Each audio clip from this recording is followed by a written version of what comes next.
The philosopher who chose death over silence in 399 BC. A man was sentenced to death for asking too many questions.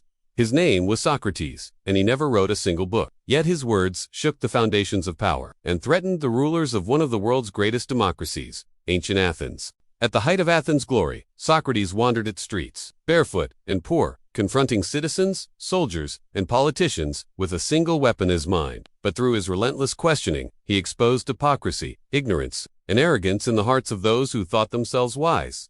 He claimed to know nothing. He didn't claim to have answers. He became dangerous. Not because he raised a sword, but because he raised doubt. He questioned the gods.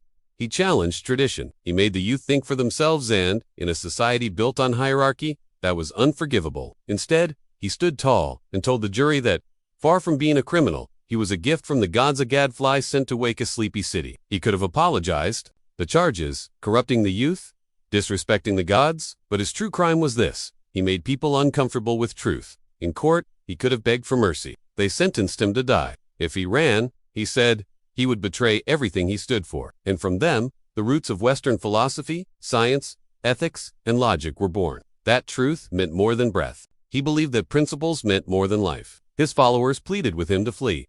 And from Plato came Aristotle. But Socrates refused.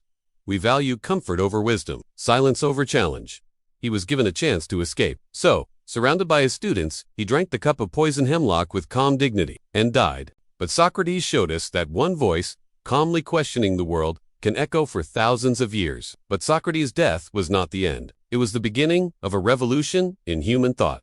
His student Plato carried his ideas forward. One man, without wealth, army, or power, had altered the course of human history by daring to ask, why? Today, we live in a world overflowing with noise, but starving for truth. And it forces us to ask, what would you have done in that moment?